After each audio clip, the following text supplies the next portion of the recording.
এই যে ভারত কিছু তোমাকে বললো বাংলাদেশের জন্য পেঁয়াজ বন্ধ করে দাও, চিনি বন্ধ করে দাও, আলু বন্ধ করে দাও।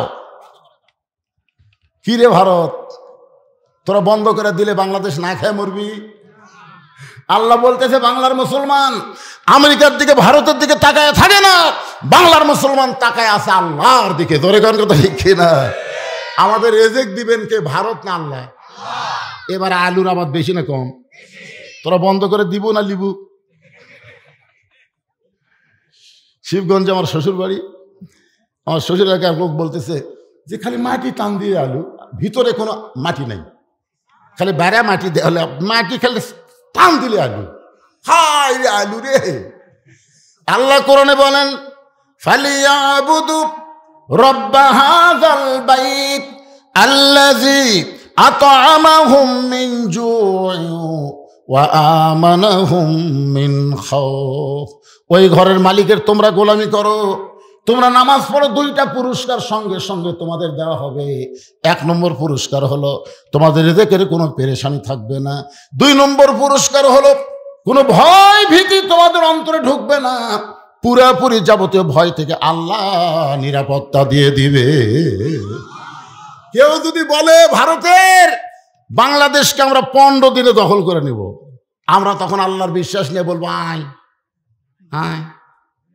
তোরা কি মনে করিস তোর কি অ্যাটম বোম, তোদের হাইড্রোজেন বোমা দেখে আমরা ভয় করি না? আমাদের জাতির পিতা নমরুদের আগুনের চুলার দিকে একবারও তাকাই নাই।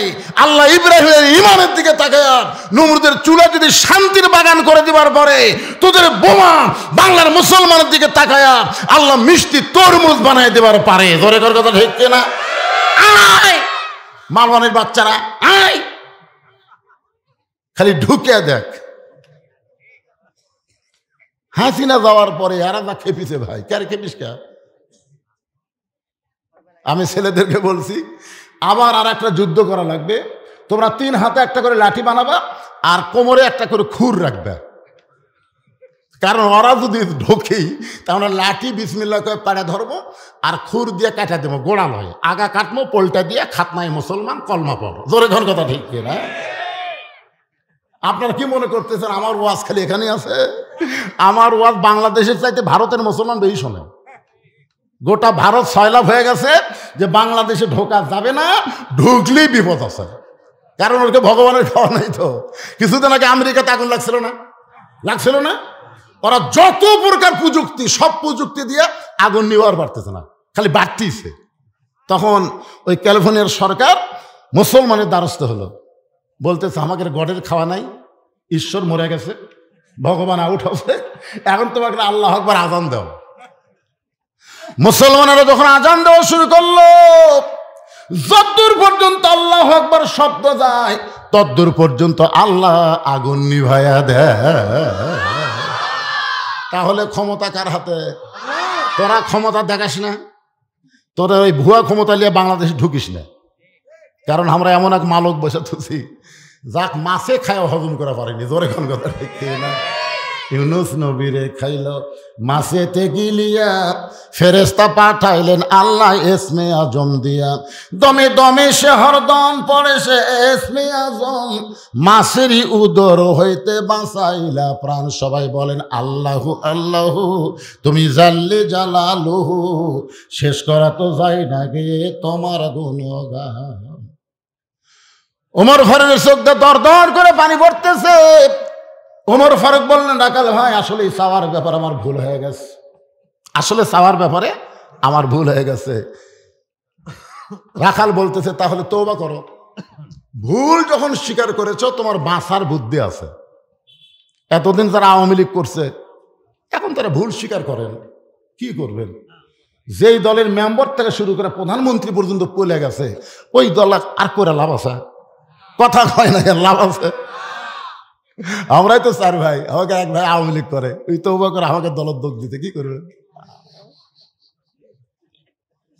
ভুল স্বীকার করলি তওবা করার সুযোগ আছে না নাই? রাখাল বললেন ওমর পথিক তাহলে তওবা করো। ওমর ফারুক বলে রাখাল ভাই আমি তওবা পড়তেছি। রাখাল বলে তুমি মূর্খ মানুষ, তুমি তওবা কেমনে করবা? আমি তওবা করাই, তুমি আমার সঙ্গে তওবা পড়ো।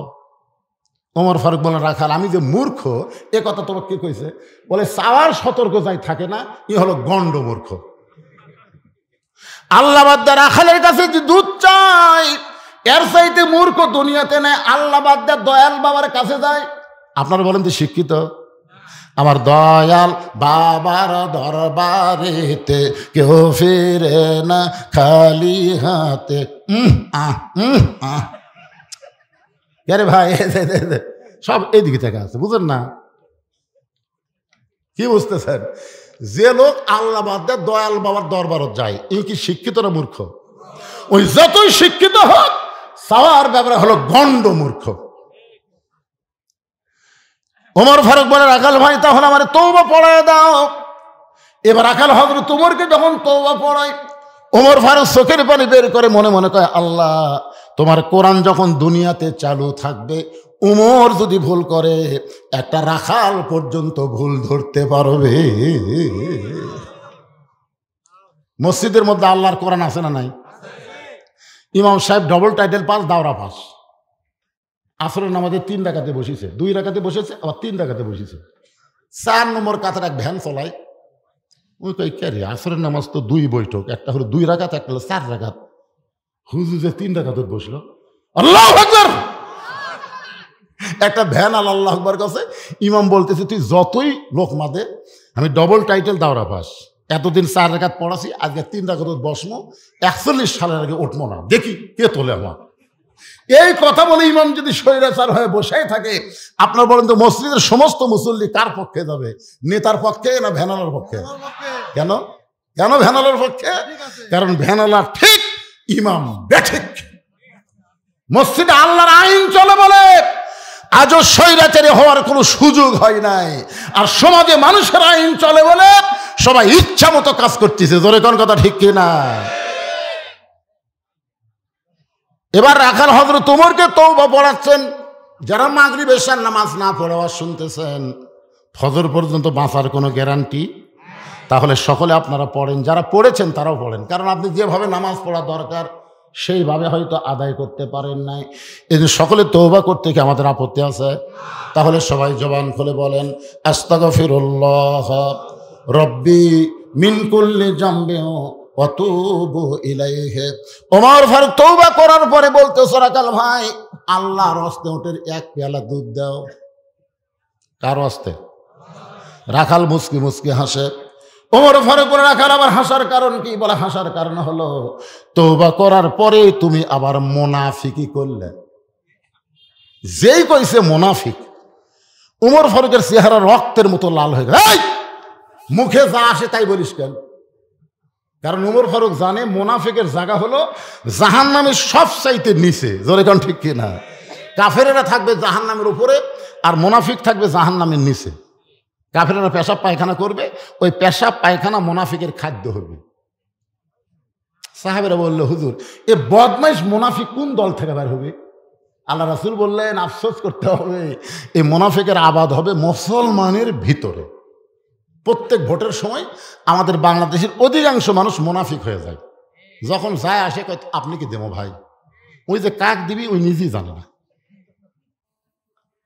কি মুনাফিক বোঝেন? মুনাফিকের চিহ্ন কয়টা? কোনো কিতাবে 4টা, কোনো কিতাবে 3টা। তার মধ্যে একটা চিহ্ন হলো ওয়াদা খেলাফ করে। জোরে কোন কি খেলাফ করে? কথায় কথায় মিথ্যা কথা বলে, আমানতের খিয়ানত করে। আল্লাহ কোরআনে বলেছেন, ইন্নাল্লাহা ইয়ামুরুকুম আন তুআদ্দুল আমানাতি ইলা আহলিহা। রে মুসলমান, ভোট হলো তোমাদের একটা আমানত। আল্লাহ কোরআনে বলতেছেন, তুমি যাকে সাক্ষী দিবা, যে মার্কা ছিল মারবা, এটা তোমার একটা আমানত। এজন্য একটা কথা নাই, আমার ভোট আমি দিব, যাকে খুশি তাকে না। এটা স্বৈরাচারী কথা। আমার ভোট আমি দিব, দেখে শুনে বুঝে দিব। যাকে ভোট দিলে আমাকে জাহান্নামে যাওয়া লাগবে না, এই চিন্তা আগে করা লাগবে, পরে করে কাম হবে না। জোরে কোন কথা ঠিক কি না? কারণ ভাবিয়া করিও কাজ, করিয়া ভাবিও না। একটু মনোযোগ দেন। ওমর ফারুক বলে, রাখাল আমার মধ্যে মুনাফিকের কি দেখলা? রাখাল বলতেছে, তোমার মুখের সাথে মনের মিল নাই। লিমা তাকুলু মালা তাফালুন। তুমি চিন্তা করে বলো তো, আমি কি মালিক? আমি যদি উটের মালিক হইতাম, তুমি আমাকে রাখাল বললা কেন? আর যখন রাখাল বলেছ তখন তোমার মন বলতেছে আমি উটের মালিক না। আর মালিক বাদ্দা রাখালের কাছে চাইলেও রাখাল আল্লাহর হস্তে চাইলেও দিবার পারবে না। যার প্রমাণ আমি নিজে তার প্রমাণ। পাবনার বাইকোলা টেস্ট থেকে যেই মাত্র নামলাম, এক লোক দৌড়ে এসে আমাকে হাতের মধ্যে 100 টাকা দিল। চকচকা টাকা পড়ে থেকে বললাম ভাই কারণ কি? বলে হুজুর দোয়া করেন, আমার বইয়ের পেটে একটা বাচ্চা আছে, আল্লাহ যেন পুত্র দেয়। যেই কাছে পুত্র দেয় পকেট তার 200 বের করে দিলেন। আমি তো দোয়া আছে টাকা না। পাগলা, আমি 3 মেয়ের বাপ, আমার দোয়া দিয়ে যদি পুত্র হয় তাহলে আল্লাহ আমাকে আগে একটা দিত। তুই কি মনে করছিস যে পরপর 3টা মেয়ে হচ্ছে আমি বেটার জন্য দোয়া করি? তো বলে হুজুর তাহলে আপনি টাকা আপনি নেন, আমারটা আমার দেন। ওরে যেই টাকা দিছি মারতেছি দৌড়। আমি কোথায় যাবি? বলে ওই হুজুরের কাছে যাবো যার বেটা সওয়াল আছে। আমি পাগলা, কোনো হুজুরের কাছে না, কোনো পীরের কাছে না, কোনো বাবার কাছে না। বাবার যদি চাও আল্লাহর কাছে চাও। ধরে কোন কথা ঠিক কিনা? দেওয়ার মালিক কে? আমাকে দেয়নি বলে তোমাকে দিবে না তা তো নয়। তোমার চাওয়া তুমি চাও, তোমার চাওয়া যেভাবেই পারো। আরবিতে বলো, ইংরেজিতে বলো, বাংলাতে বলো, শুদ্ধ ভাষায় বলো, অশুদ্ধ ভাষায় বলো, সাহিত্যের ভাষায় বলো, গ্রামের ভাষায় বলো, যে ভাষায় বলো, সব ভাষা আল্লাহ বোঝে কি বোঝে না? তো হুজুরের কাছে আলো বোঝে। একটু মনোযোগ দেন। রাখাল বলে পথিক, সত্যি যদি আল্লাহর হস্তে 1 পেয়ালা উটের দুধ চাও তাহলে এখান থেকে মালিকের বাড়ি হলো 10 মাইল দূরে। ওই মালিকের বাড়ির দরজাত গিয়ে বলো মালিক তোমার রাখাল উট আর দুম্বা চড়াই। তুমি মালিক যদি হুকুম দাও রাখাল আল্লাহর হস্তে উটের 1 পেয়ালা দুধ দিবে। ওমর ফারুক বলে রাখাল ভাই অত কষ্ট করে মালিকের বাড়ি যাওয়ার দরকার নাই, বরং তোমাকে 2টা টাকা দিলাম, এই 2টা টাকার বিনিময়ে তুমি উটের 1 পেয়ালা দুধ দাও। রাখাল মুসকি মুসকি হাসে। ওমর ফারুক বলে হাসো কেন? বলে হাসার কারণ হলো তুমি হযরত ওমরকে চেনো। তুমি যে এতক্ষণ হলে আমার সাথে ফাজলামি করতেছে, তুমি হযরত ওমরকে চেনো? যদি হযরত ওমরের চিন্তা এরকম বেয়াসাইদা কথা বলতে না। ওমরের গুপ্ত বাহিনী ঘুরতেছে, দূর থেকে যদি দেখ পার পাই তুমি আমাকে 2 টাকা ঘুষ দিছে, আর আমি মালিক বাদে তোমাকে উঠে 1 পেয়ালা দুধ দিলাম, তাহলে তোমাকেও ধরবে আমাকেও ধরবে। এই বয়সে কি তুমি ধরা পড়বার চাও? ওমর ফারুক বলে রাখাল তাহলে পাহাড়ের গুহার মধ্যে যাই, তোমার গোপনে 2টা টাকা দেব, তুমি গোপনে উঠে 1 পেয়ালা দুধ দিবা। ওমরের গুপ্ত বাহিনীও ধরতে পারবে না, তোমার মালিকও জানতে পারবে না। রাখাল চিল্লায় বলে তুমি ভণ্ড, তুমি ভণ্ড, তুমি ভণ্ড। ওমর ফারুক বলে রাখাল আমারে ভণ্ড বলার কারণ কি? রাখাল বলে পথিক যেখানে ওমরের গুপ্ত বাহিনী দেখতে পায় না, আমার মালিক জানতে পারে না, রাখালের আল্লাহ দেখতে পায়। সঙ্গে সঙ্গে হঠাৎ ওমর মারছে দৌড়। 1 দৌড়ে পাহাড়ের পাদদেশে গিয়ে 2 রাকাত নামাজ পড়ে আল্লাহকে বলতেছে আল্লাহ তোমার কোরআন এত সুন্দর, তোমার কোরআন যখন দুনিয়াতে চালু হয়ে যায় তখন কেউ না দেখলো আল্লাহ দেখে, এই বিশ্বাস মুসলমানের কলিজায়। তাহলে আত্তাকুল্লাহ ডিগ্রি অর্জন করতে গেলে কেউ না দেখলো কে দেখতেছে? ওই যে দরজা জানলা বন্ধ করে কম্বলের তলে চালু করে দিছে। এদের ছেলেরা মনে করতে বাপ মা ঘুমিয়ে গেছে, জানলা দরজা বন্ধ, ল্যাপের মধ্যে তুই হাঁটুর মধ্যে থুয়া দেখি কে দেখবি রে? মানুষের আইন যখন চালু থাকবে কে দেখবে? বিশ্বাসই হবে না। আর আল্লাহর কোরআন যখন চালু হবে তখন বিশ্বাস হবে কেউ না দেখলো আল্লাহ দেখতেছে। ধরে কোন কথা ঠিক কি না? ওমর ফারুক কান্দের বলে আল্লাহ তোমার কোরআন এত সুন্দর, আমি এতক্ষণ রাখালকে দেখি না, রাখালের ভিতরে তোমার কোরআন শরীফ দেখতে পাই। রাখাল পিছনে গিয়ে বলতেছে যতই কান্দো উটের দুধ দেওয়া গেল না। ওমর ফারুক বলে রাখাল ভাই উটের দুধের কোনো দরকার নাই, বরং তোমার কাছে আমি জানতে চাই তুমি না দেখা আল্লাহকে কলিজার মধ্যে জায়গা দিয়ে তুমি যে আল্লাহর কোরআন অনুযায়ী চলতেছো এর বিনিময়ে তোমার চাহিদা কি? আল্লামা সাইদি হুজুর 13 বছর অন্যায়ভাবে তাকে জেলখানায় বন্দি রাখছে। জোরে কোন কথা ঠিক কিনা কথা বলো? আপনারা বলেন তো সাইদি হুজুরের কোনো দোষ আছে? একটা হিন্দু যাকে সাক্ষী করা হয়েছিল সে বলে আমি সাক্ষী কেমনে দিব? যাকে ফেরেশতার মতন মানুষ দেখেছি হওয়ার পর থেকে সে কোনোদিনও কোনো অন্যায় করেনি, তার বিরুদ্ধে সাক্ষী কেন দেব? ওকে ধরে নিয়ে যায় ভয়ে ভারতে পালায় গেছে। চিন্তা করছেন? যা একটা অপরাধ করেনি, একটা দোষ করেনি, বিনা দোষে তাকে 13 বছর জেলখানায় বন্দি করে রাখলো। আবার জেলখানার মধ্যে মৃত্যু হয় না বলে জেলখানা থেকে বের করে হাসপাতাল নিয়ে গিয়ে তাকে হত্যা করা হলো। ধরে বলেন কত ঠিক কিনা? বাংলাদেশের সমস্ত মুসলমান জানে আল্লামা সাঈদী তুমি মরনি, শহীদ হয়েছ আমরা এটাই জানি। আপনারা বলেন তো আমির আহমেদের কোনো দোষ আছিল? মামুনুল হকের কোনো দোষ আছে? বগলে ধরা পড়তে আর সাংবাদিক বলে কাবির আছে। কি ষড়যন্ত্র দেখছেন, কি ষড়যন্ত্র! আল্লাহর বান্দার একটু মনোযোগ দিয়ে শুনবেন। ওমর ফারুক চোখের পানি বের করে বলতে, রাখাল ভাই, এই না দেখা আল্লাহকে কলিজার মধ্যে জায়গা দিয়ে আল্লাহর কোরআন অনুযায়ী তুমি চলতেছ, এর বিনিময়ে তোমার চাহিদা কি? রাখাল ছোট বাচ্চার মতন কান্দে। ওমর ফারুক বলে, রাখাল কান্দতেছ তার মানে? বলে, ভাই আমার চাহিদা হলো, শুনবেন। ওমর ফারুক বলে, বলো তো তোমার চাহিদা কি? সঙ্গে সঙ্গে রাখাল কোরআন থেকে একটা আয়াত তেলাওয়াত করতেছেন। রব্বানা পড়েন, রব্বানা আতিনা ফিদ দুনিয়া হাসানাতাও ওয়া ফিল আখিরাতি হাসানা ওয়া কিনা আযাবান্নার। ওমর ফারুক বলে, রাখাল আমি মূর্খ মানুষ, তোমার চাহিদার কথা শুনতে চাইলাম, তুমি কোরআনের আয়াত শোনালা। রাখাল বলে, তুমি আসলেই মূর্খ।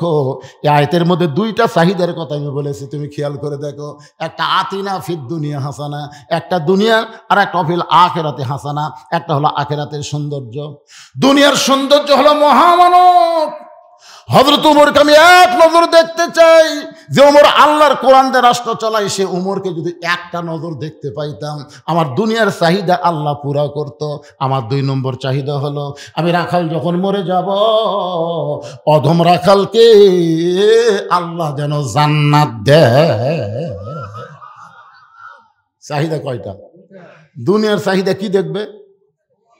উমর মানে ভালো নেতা। উমর মানে কি নেতা? যে ওমর আল্লাহর কোরআন দিয়ে রাষ্ট্র চালানোর কারণে আমার মতন রাখাল না দেখতে পারছি, সেই হযরত উমরকে খালি একটা বার যদি দেখতে পাইতাম, ভাই আমার দুনিয়ার চাহিদা আল্লাহ পুরা করত। আমার 2 নম্বর চাহিদা হলো, আমি যখন মরে যাব, অধম রাখালকে আল্লাহ যেন জান্নাত দেয়। ওমর ফারুক দৌড়ে এসে রাখালের হাতের খফ করে ধরছে, ধরেই 3টা চুমা খাচ্ছে। রাখালকে পাগলা নাকি রে, আমার ঘামা হাতে চুমা খেলে। ওমর ফারুক বলে, রাখাল ভাই তোমার 2 নম্বর চাহিদা আল্লাহ পুরা করছে। পুরা করবে না, পুরা করবে না, ভবিষ্যৎ না, পুরা করছে। তোমার 2 নম্বর চাহিদা হলো, মরার সঙ্গে সঙ্গে আল্লাহ তোমাকে 8টা জান্নাত খুলে দিবে। আপনারা সুবহানাল্লাহ আল্লাহু আকবার বলতেছেন, কিন্তু রাখাল কথা কয় না। ওমর ফারুক বলে, রাখাল তোমার 2 নম্বর চাহিদা, মরার সঙ্গে সঙ্গে আল্লাহ তোমার জান্নাত দিবে। রাখাল কয়, ভালোই তো, তুমি চালাক, মরার পরে আল্লাহ জান্নাত দিবে, এই বাকি কথা ভালোই বলতেছো, কিন্তু হযরত উমরকে এক নজর দেখতে পাবো, এই লগত কথা বলতে তোমার কোন জায়গা বাজায়? মরার পরে জান্নাত, এটা কি বাকি? মরার পরে কি? জোরে কন, মরার পরে জান্নাত, এটা কি? আর হযরত উমরকে দুনিয়াতে দেখাই দিতে হলো নগদ। তুমি নগদের কথা না বলে বাকির কথা বলতেছো। ওমরের চোখ দিয়ে দর দর করে পানি পড়তেছে। যে রাখাল আমাকে তওবা পড়াইছে, যে রাখাল আমাকে মুনাফিক কইছে, যে রাখাল আমাকে ভণ্ড কইছে, এখন যদি বলি আমি ওমর, বলাও সারা, রাখাল হাত ফের করে মরাও সারা। ওমর ফারুক চিন্তায় পড়ে গেলেন, কি করব? এমন সময় আল্লাহর কোরআন বলতেছে, উদউ ইলা সাবিলি রাব্বিকা বিল হিকমাহ। ওমর, যদি ডাইরেক্ট বলবার না পারিস, তাহলে হিকমত অবলম্বন কর। ওমর ফারুক বলে, রাখাল সত্যি যদি ওমরকে দেখতে চাও, তাহলে তোমাকে ফজরের নামাজ সামনে কাতারে আদায় করা লাগবে। ফজর যদি সামনে কাতারে আদায় করো, তাহলে মেহরাবের মধ্যে যেই মানুষটা ইমামতি করবে, ওই মানুষটি হলেন হযরত ওমর। তাহলে আল্লাহর কোরআন দিয়ে যখন রাষ্ট্র চলবে, শুধু এমপিগিরি করলে হবে না, মন্ত্রীগিরি করলে হবে না, বড় মসজিদের ইমামও হওয়া লাগবে। জোরে কোন ঠিক কিনা? আমাদের বাংলাদেশে যারা নেতা হবার চায়, সূরা ফাতিহাও ঠিক মতো কবার জানে না। জোরে কোন ঠিক কিনা? আল্লাহর কোরআন দিয়ে রাষ্ট্র চললে ওরকম ভুয়া নেতার খাওয়া নাই। ভুয়া নেতার কি নাই? ভুয়া নেতা। জোরে খান কি নেতা? সত্যি যদি হযরত ওমরকে দেখতে চাও তাহলে মসজিদ নববীর সামনে কাতার নামাজ পড়া লাগবে।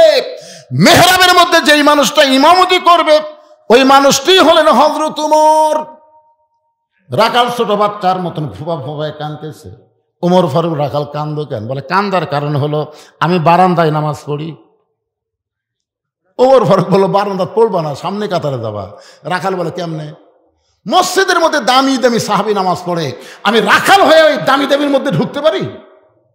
ওমর ফারুক বলে রাখাল তুমি কম দামি আর মসজিদের মধ্যে দামি, এই উল্টা কথা তোমাকে শোনালো কে? আল্লাহ কোরআনে বলছে ইন্না আকরামাকুম ইনদাল্লাহি আতকাকুম। ওই ব্যক্তি সবচাইতে দামি হয় যার কলিজার মধ্যে আত্তাকুল্লাহ হাক্কা তুকাতিহি, আল্লাহর বেশি ভয়। আপনারা কি মনে করতেছেন আমি সিয়ারত বসে ওয়াজ করতেছি আমি দামি, আর আপনার মাটির বসে ওয়াজ শুনতেছেন আপনার কম দামি? এটা কখনোই না। দেখা যাবে আমাদের মতন বহু বক্তাকে আল্লাহ জাহান্নাম দিচ্ছে আর আপনাদের মতন শ্রোতাদেরকে আল্লাহ জান্নাত দিচ্ছে। আমাকেও ওয়াজ শুনে আপনারা আমল করে আপনারা যাবেন জান্নাতে আর আমরা বক্তারা দেবো জাহান্নামে। কি মনে করেন নিচে থাকলে কম দাম? মুদির দোকানে গিয়ে দেখবেন পাথর সাজাচ্ছে কি হবে, নিচে 1 কেজি, হাফ কেজি, 250 গ্রাম, 200 গ্রাম, 50 গ্রাম, 20 গ্রাম।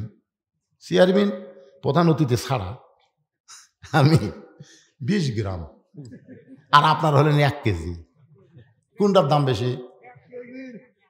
টাকা যখন মানুষ গোছায় দেখবে নিচে থাকে কি 1000, সাজায় না 1000, 500, 200, 100, 50, 20, 10। তার নিচে যেটা থাকে ওটা কত? 1000, উপরে হলো 5। আরে 2 টাকা হলো বাদিয়ে দেন তো, 5 পন্থী ধর্ম। এত নিচে আমাকে নামান না বারে। আমি আমাকে উদাহরণ দিচ্ছি দেখে কই 2, 5 পন্থী ধন তো দেখে কি হলো? ওমর ফারুক বলে রাখাল সত্যিই যদি ওমরকে দেখতে চাও তাহলে তোমাকে সামনে কাতারে নামাজ পড়া লাগবে। এখন কি করবা কও? রাখাল বলতে পথিক তাহলে আজকে এশার নামাজ পড়ে আমি বাড়ি যাব না। ওমর ফারুক বললেন কেন ভাই? রাখাল বলতে এশার নামাজ পড়ে যদি বাড়ি যাই ফজর সামনে ধরা যাবে না, এজন্য এশা থেকেই আমি ফজরের নামাজ সামনে ধরার চেষ্টায় থাকবো। ওমর ফারুক বলে রাখাল তুমি কি জানো 3 ওয়াক্ত নামাজ তাড়াতাড়ি আর 2 ওয়াক্ত লম্বা? এ আসর মগরিব এশায় 3 ওয়াক্ত তাড়াতাড়ি না, দেখবেন আসর শেষ না হতে মগরিব, এই মগরিব না 2 কাপ চা না খাতে এশা। কি নামাজ রেখে ঘপা ঘপা আসে। কিন্তু এশা থেকে ফজর, ফজর থেকে জোহর, এই 2 ওয়াক্ত লম্বা কেন? রাখাল বলে পথিক আমি তো বলতে পারবো না। ওমর ফারুক বলে তাহলে শোনো, ফজর থেকে জোহর আল্লাহ লম্বা সময় দেওয়ার কারণ হলো ওই সময়ের মধ্যে ব্যবসা বাণিজ্য করবা, চাকরি বাকরি করবা, খেতে খামারে কাজকাম করবা, কুলি মজুরি করবা।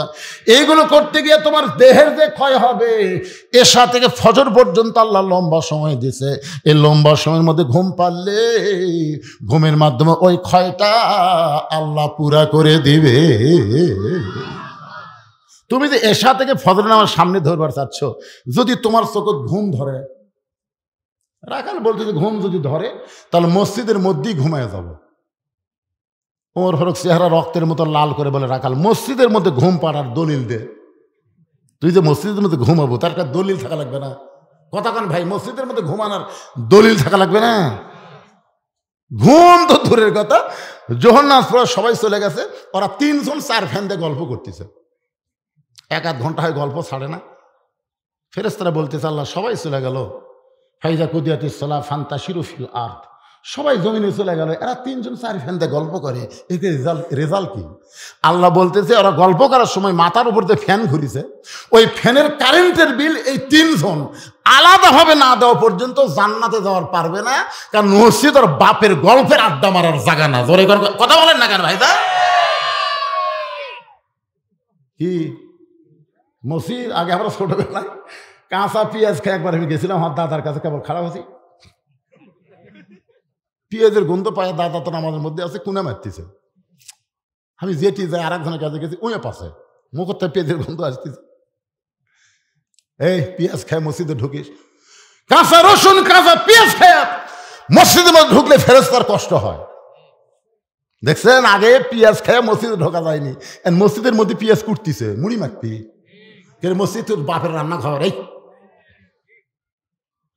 আল্লাহর ঘর মসজিদের গুরুত্ব আছে না নাই? জোরে বলেন আছে না নাই? ওমর ফারুক বলেন, রাখাল সত্যি যদি হযরত ওমরকে দেখবার চাও তাহলে ফজর আজানের গুরুত্ব দিও। 5 ওয়াক্ত নামাজের মধ্যে সবচাইতে গুরুত্বপূর্ণ আজান হলো ফজরের আজান। আপনাদের এলাকায় মুয়াজ্জিন সাহেব ফজরের আজানে একই শব্দ 2 বার বেশি কয়। যুবকেরা এটা তোমরা শুনবার পাও? এই যুবকেরা বলেন, ময়নারা শুনবার পাও? কি শব্দ বাজান? আসসালাতু খায়রুম মিনান নাওম। এটা শোনার পরে তোমরা 3.5 হাত মানুষ 2.5 হাত কেন? আগে আসলে 3.5 হাত, আজান শুনে 2.5 হাত। শুনবি না যে আজান শুনতে কষ্ট লাগে, 3টা পর্যন্ত ফেসবুক চলাছে, আজান শুনবি? কিন্তু মাইকের আজান যে কামত পড়িছে, কম্বল তুলে দিছে, কম্বল তুলে দেওয়ার পরে পাও বার হয়ে আছে, পাও টেনে বুকের সাথে। আপনি জানলাতে তাকায় দেখবেন মনে চাউলের বস্তা ঢাকা তুলছে, আগাও নাই পাশাও নাই। কেরে আপনি আস্তে আস্তে ঘরের মধ্যে ঢুকে খালি কম্বল টান দিয়ে দেখেন, কম্বলের তলে ওর সাইজ আর সকালবেলা সাইড টিপে কুত্তার সাইজ একই সাইজ। সকালবেলা সাইড টিপে কুত্তা দেখছেন কিভাবে ঘুরে থাকে রে, ও একই সাইজ ভাই। এই জন্য যুবক সবাই বলতে হবে, আমি যাই বলবো, ফজরের নামাজ বাদ দিয়ে ঘুম পাড়ে যারা কুত্তার আমল করে তারা। বলা লাগবে, ফজরের নামাজ বাদ দিয়ে ঘুম পাড়ে যারা, জোরে বলো, কুত্তার আমল করে তারা। পারবা? ঘুম পারবা? আর ঘুম পারবা? আমি ওয়াজটা নাটোরে লালরে করছি, আপনার লালপুরের মধ্যে করছি, 4-5টা কুত্তা দৌড়াচ্ছে। আমি ওয়াজ শুরু করতে মানে ওয়াজ আমার করবার দিচ্ছে না। কেন? কি ভুল করলাম রে? কুত্তা খেপলো কে? পরে দেখি আয়াতে বলতেছে আল্লাহ সুম্মা রাদাদনাহু আসফালা সাফিলিন। ফজরের নামাজ বাদ দিয়ে ঘুম পাড়ে যারা কুত্তার চাইতেও খারাপ তারা। যে আমি বলেছি ফজরের নামাজ বাদ দিয়ে ঘুম পাড়ে যারা কুত্তার চাইতেও খারাপ তারা, বলো সারা কুত্তারা সরে যাও সারা। কুত্তে বুঝে দিল আমাকে চাইতে ওরা খারাপ।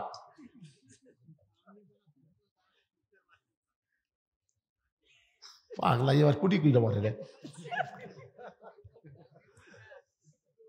আজকের এই ওয়াজ শোনার পরে যুবকেরা যদি খেপে কয় ফজর বাদ দিব না রে, ঠান্ডার মধ্যে যে আজান শুনছে কম্বল মারছে রাত্রি, একবারে যে ঠান্ডা বাজে উজু করে মসজিদে রওনা দেয়, ফেরেশতা বলে আল্লাহ যে যুবক শীতের দিনে ল্যাপটুসিনের মহব্বত বাদ দেয় ফজর নামাজ পড়তে মসজিদে যায়, আর রেজাল্ট কি? আল্লাহ বলতেছে আজকে যদি বদরের জিহাদ থাকতো এই যুবক বদরের যুদ্ধের সৈনিক হয়ে যেত। 2-4টা ভাঙ্গাচোরা বুড়ে নামাজ পড়ে কাম হবে না তো, এই যুবকদের নামাজ ধরা লাগবে। নামাজ হচ্ছে সরকারি চাকরির মতন ইবাদত। সরকারি চাকরি যেমন সব বয়সে হয় না, নামাজটাও সব বয়সে হয় না বাজান। এই জন্য রাসূল বলেছেন 7 বছর থেকে নামাজের তালিম দাও, 10 বছর থেকে জোর করে নামাজ ধরাও। কারণ বুড়া বয়সে নামাজ ঠিক মতো পড়ে পারবেন না তো। অনেক মসজিদের মধ্যে সিয়ার ঢুকছে, জোরে কোন কথা ঠিক কিনা? ওটাকে জুয়ান মানুষ তাই বুড়া ভাঙ্গাচোরা পাচ্ছিস না, কি করবি? তাই যুবকেরা মনে কষ্ট নিও না বাজান। আজ থেকে মনোযোগ দিয়ে কথাগুলো শুনে খেয়াল করবা আমলের নিয়তে। এতদিন রাখাল নামাজ পড়েছে বারান্দায়, কিন্তু আজকে নামাজ পড়বে সামনে কাতারে। এখন সামনে কাতারে নামাজ পড়বার গেলে মসজিদের ভিতরে ঢোকা লাগবে। মসজিদের মধ্যে ঢোকার নিয়ম আছে না নাই? ডান পায়ে একই দোয়া। আওয়ামী লীগ বলতেছে আল্লাহুম্মা আফতাহ লি আবওয়াব রাহমাতিক, বিএনপি বলতেছে আল্লাহুম্মা আফতাহ লি আবওয়াব রাহমাতিক, জামাত কয় আল্লাহুম্মা আফতাহ লি আবওয়াব রাহমাতিক। সবাই ডান পায়ে ঢুকতেছে, ফেরেশতা কয় আল্লাহ কি দেখতেছি, সব যে একই নিয়মে ঢুকতেছে। আল্লাহ কয় আমার ঘরের মধ্যে কোনো নিয়ম চলবি না, একটাই নিয়ম, আল্লাহর নিয়ম। জোরে কোন কথা ঠিক কিনা? ঢুকে দেখে ভাই ইমাম সাহেবের মায়ের অসুখ, ইমাম সাহেব মাওকে নিয়ে হাসপাতাল গেছে। এখন আওয়ামী লীগ, বিএনপি, জামাত ইসলাম, জাতীয় পার্টি কে রে? হুজুর নাই, নামাজ পড়াবি কে রে? জামাত ইসলাম আওয়ামী লীগের নেতাকে বলতেছে ভাই আপনি যান। তাহলে ভাই রে আমরা খালি মাঝে মধ্যে ঢুকি ভাই, কিন্তু ওই জায়গাতে আমরা জীবনও যাই না ভাই। বিএনপি বলতেছে ভাই তাহলে আপনি যান। এই পাগলা সামনে যা, দেরি করিস কে, নামাজের সময় হয়ে গেছে। তাই বা হারিয়ে জামাত, এই কিসের জামাত রে? মসজিদের মধ্যে কিসের আওয়ামী লীগ, কিসের বিএনপি, কিসের জামাত? আমরা সবাই ভাই ভাই একসাথে কাতার সোজা করতে চাই। ধরে কোন কথা ঠিক কিনা? আল্লাহ রে, বেড়া হলো 14 দল 20 দল, আর তোমার ঘরের মধ্যে এক কাতার। আল্লাহ বলে আমার আইন যখন সবাই মানবে তখন কোনো দলাদলি থাকবে না, সব মুসলমান এক দল হয়ে যাবে। ধরে কোন কথা ঠিক কিনা? আল্লাহ কেন বললেন ওয়াতাসিমু বিহাবলিল্লাহি জামিয়া ওয়ালা তাফাররাকু? তোমরা এত দলাদলি করো না, তোমাদেরকে এক কাতার হওয়া লাগবে। হুকুম কার? এতদিন রাখাল নামাজ পড়ছে বারান্দায়, কিন্তু আজকে নামাজ পড়বে সামনে কাতারে, ডান পায়ে দোয়াটা পড়ে মসজিদের মধ্যে ঢুকে সামনে যাওয়ার চায়। প্রত্যেকটা সাহাবী নড়ে সরে রাখালকে যাওয়ার রাস্তা করে দেয়। রাখাল কয় আল্লাহ রে, বারান্দার থেকে কি ভাবছিলাম রে, ভিতরে দামি দামি, কিন্তু ভিতরে ঢুকে দেখতেছে হামুও যা এরাও দেয়। কি মনে করছেন? এসপি সাহেব সামনে কাতারে, আর একটা মুসল্লি লাগবে, তাছাড়া কাতার পুরো হচ্ছে না। এসপি খালি পিছনের দিকে তাকাই করে, একটা কেউ নাই। তাকায় থেকে দরজা চৌকিদার খাড়া হয়ে আছে।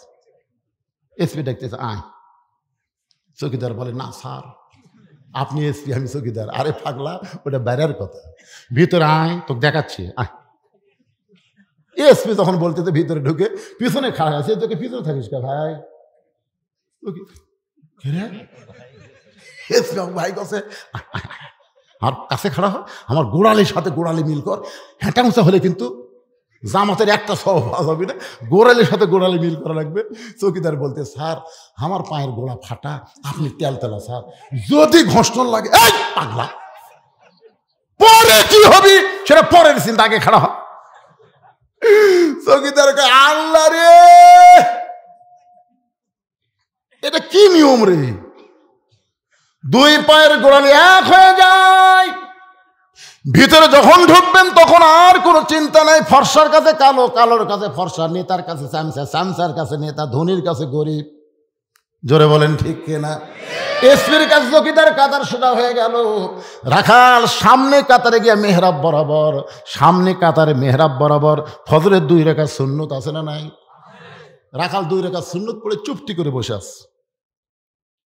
আজকে প্রাণ ভরে হযরত উমর দেখ মরে, এখানে আমার সামনেই রে, মশানি আলাদা। এমন সময় একজন সাহাবী মসজিদের মধ্যে ঢুকে থেকে জায়গা দখল। যেই সাহাবী মসজিদের মধ্যে ঢুকে দেখতেছে, এই সাহাবীর নাম হলো ওসমান গনি। ধরে বলেন নাম কি? ওসমান গনি। কয় আমার জায়গায় কে বসে আছে? আপনারা বলবেন হুজুর মসজিদের জায়গা শুধু একজনই নির্দিষ্ট, যিনি ইমাম। তো ইমাম তো উমর, তাহলে ওসমান গনির জায়গা নির্দিষ্ট হলো কেমনে? ওসমান গনিতে বলতেছে আমার জায়গাত কে বসে আছে? এটা আল্লাহ রাসূল করে দিয়ে গেছে। আল্লাহ রাসূল বলেছেন আমি যতদিন ইমামতি করব, আমি বরাবর যিনি পিছনে দাঁড়াবে তার নাম হলো আবু বকর। আবু বকর যখন ইমাম হবে, আবু বকর বরাবর যিনি দাঁড়াবে তার নাম হলো উমর। উমর যখন ইমাম হবে, উমর বরাবর যিনি পিছনে দাঁড়াবে তার নাম হলো ওসমান। ওসমান যখন ইমাম হবে, ওসমান বরাবর পিছনে যিনি দাঁড়াবে তার নাম হলো আলী। আলী যখন ইমামতি করবে, আলী বরাবর। এই বরাবর বলার পরে নবী কারো নাম বলে না। সাহাবা বললেন ইয়া রাসূলুল্লাহ, হযরত আলী যখন ইমামতি করবে, আলী বরাবর পিছনে কে দাঁড়াবে? রাসূল বললেন মা ইয়ান্তিকু আনিল হাওয়া ইন হুয়া ইল্লা ওয়াহয়ুন ইউহা। আমি নবী ততক্ষণ বলতে পারি না যতক্ষণ আল্লাহ না বলায়। ওই আলী পর্যন্ত হলো খোলাফায়ে রাশেদিন। তাহলে হযরত ওমর যখন ইমামতি করবে, ওমর বরাবর পিছনে কে দাঁড়াবে? আপনারা এতক্ষণ কি বুঝলেন? জোরে কার নাম কি? কিন্তু আয়সা দেখে জায়গা দখল। নবীর যত সাহাবী আছে সবচাইতে নরম কলিজার সাহাবী ওসমান আর আবু বকর। ওসমান গনি এসে দেখে লোকটার সাইডে একটু জায়গা আছে, ওই জায়গার মধ্যে দাঁড়িয়ে হন ওসমান গনি 2 রাকাত সুন্নত নামাজ পড়ে বসে রাখালের দিকে 3 বার তাকাচ্ছে। 3 বার। ধরে বলেন কয়বার? 3 বার। কেন তাকাচ্ছে? কোনোদিন দেখেনি তো, ভালো করে দেখতেছে, কে রে এ মালটা, কে রে এরকম করে। দ্বিতীয়বার যে, তৃতীয়বার যে মিয়া বারবার আমার দিকে কি দেখিস মিয়া? ওসমান গনি ভয় ঠেলায় খাড়া হয়ে গেছে। কে রে? খালি 3 বার তাকাছি, এত গরম। মূর্খ লোকের দিকে আপনি যদি বারবার তাকানো কিন্তু খেপে যাবি। তোর কোন কথা ঠিক করে ভুল করা যান, ভ্যানালার দিকে 2 বার তাকানো, আমি একবার তাকাছি, হুজুর মশান হতো নাকি? না রে ভাই, চেনা চেনা লাগতেছে, ভালো মতো তাকা থাকুন, বারবার তাকান কে? ওসমান করে লাভ দিয়ে উঠছে, উঠে বলতেছে ভাইজান কোনোদিন তোমাকে সামনে কাতারে দেখে নাই, আজকে প্রথম দেখতেছে, এই জন্য 3 বার তাকাইছি। এত গরম কেন? তোমার পরিচয় কি? বলে আমার পরিচয় হলো আমি একজন রাখাল। যেই বলছে রাখাল, ওসমান গনি মুচকি মুচকি হাসতেছে। মুচকি মুচকি হাসার কারণ হলো রাখাল যারা হবে তাদের ভাষা নরম হলে হবে না, রাখালের ভাষা একটু গরম থাকা লাগবে। আপনি ছাগল গরু নিয়ে মাঠে গেছেন, ঘাস খাওয়া বাদ দিয়ে গরু যদি আবাদের দিকে যায়, আপনি যদি বলেন বাবা গরু ওদিকে যাস না বাবা, ওদিকে আবাদ আছে ময়না, যাস না রে, ও শুনবি। আর যদি বলে এই গরু, আর এক ধাপ যদি পা তুলিস, এই লাঠি দেখ, গরু কিন্তু মানুষের এত ভালো শোনে, ঘাড় কাত করে দেখে আবার ঘাসের দিকে চলে আসবে, আবাদ খাবে না। আল্লাহ রাসূল বলেছেন প্রত্যেকটা অভিভাবককে আল্লাহ তাআলা দুনিয়াতে রাখালের দায়িত্ব দিয়ে প্রেরণ করেছে, প্রত্যেকটা অভিভাবককে আল্লাহ রাখালের দায়িত্ব দিয়েছে। এখন আপনারা চিন্তা করতেছেন হুজুর আমাদের তো গরু ছাগল নাই, আমরা কার রাখালি করব? আপনি চোখ বন্ধ করে দেখেন, আছে আছে। এটা রূপক অর্থে আমি বলতেছি, রূপক। আপনার বাড়িতে 42 বছর একটা গাভী আছে, গাভীর বয়স হলো 42, এই গাভীটা হলো আপনার বউ। আমি কিন্তু বলেছি রূপক অর্থে, হাসাও চলবে না। আপনার বাড়িতে 22 বছর একটা আড়িয়া গরু আছে, আড়িয়া, এই আড়িয়া হলো আপনার বেটা। আপনার বাড়িতে 17 বছর একটা বকনা আছে, এই বকনা হলো আপনার মেয়ে। আপনি বলেন তো আপনার গাভী, আপনার আড়িয়া, আপনার বকনার উপরে আপনার রাখালি করার দায়িত্ব আছে না নাই? এক কথা কেন আছে না নাই? গাভী মানে আপনার বউ, আপনি রাখালি করবেন। জোহরের নামাজ পড়ে আপনি ভাত খাবার গেছেন, 3 তরকারিতে ভাত দিছে, আল্লাহুম্মা বারিক লানা ফিমা রাযাকতানা ওয়া কিনা আযাবান্নার, দোয়া পড়ে বিসমিল্লাহ বলে যেই খাবার যাচ্ছেন, আপনার বিবেক বলতেছে কে রে রাখাল, এই তোর বউ যে তোর তরকারি ভালো পাক করে খাবার দিল, আর তুই বিসমিল্লাহকে সমানে খাস, রাখালি করবে না? তখন বলতেছে কে গো বিবি, তুমি তো এত কষ্ট করে আমাকে ভাত খাবার দিলে, তুমি নামাজ পড়ছে? বউ বলতেছে আমি গোসলই করিনি। তখন আপনি কি ভাত খাবেন? ভাত যদি খান, আল্লাহর কোরআনের আয়াত আপনার অমান্য হবে। আল্লাহ বলেছেন কু আনফুসাকুম ওয়া আহলিকুম নার, জাহান্নামের আগুন থেকে বাঁচতে গেলে তুই একলা স্বামী বাঁচলে হবে না, তোর আহাল পরিবার নিয়ে বাঁচা লাগবে। জোরে কোন কথা ঠিক কিনা? গোসল কর, নামাজ পড়। যতক্ষণ গোসল করে নামাজ না বলবো ততক্ষণ আমি ভাত খাবো না। বউ ভয়ের চোটে গোসল করে নামাজ পড়ে আসে, যখন আপনাকে আবার ভাত দিচ্ছে, মুখ একটু ভার করে আছে, বুঝছেন না আপনি যে রাখালি করছেন, তখন আপনি বলবেন হুন্না লিবাসুল্লাকুম ওয়া আনতুম লিবাসুল্লাহুন্না। আল্লাহ বলেছেন স্বামী হলো বিবির পোশাক, বিবি হলো স্বামীর পোশাক, আমরা দুইজনে এক থালিত খাবো। আজকে তোমাকে ভাত তুলে খিলাবো ময়না, টিয়া, সোনার পাখি। বইয়ের মান ভাঙাতে, রাগ ভাঙাতে যা করা লাগে, রাখালি করে নামাজ পড়াছেন, সমস্যা কি? এখন আপনি এক থালিত দেয়, আল্লাহর কোরআনে বলেছে স্বামী হলো বিবির পোশাক, বিবি হলো স্বামীর পোশাক, তাহলে এক থালিত খাওয়া যাবে না? আজকে বউকে আপনি তুলে তুলে খাওয়ান, বউকে আমি কি করবো, তুমি কাঁটা বেঁচে দাও আর আমি তোমাকে খিলাই, কেন একলা খিলাইলে হবে না, আপনাকে খাওয়া লাগবে। ওরে মহব্বত রে, দুইজন যখন খায় ফেরেশতাকে আল্লাহ এই 2 স্বামী স্ত্রীর খবর কি? আল্লাহ বলে দুটাই একসাথে জান্নাতি। জোরে কোন সুবহানাল্লাহ। এশার নামাজ পড়ে আপনি বাড়ি ঢুকলেন, আপনি একটা মুসলমান, আপনার বাড়ির থেকে হরি হরি হরি হরি লোল করে, আমি মুসলমান, আমার বাড়িতে হিন্দুর পূজার বাদ্য বাজে কেন?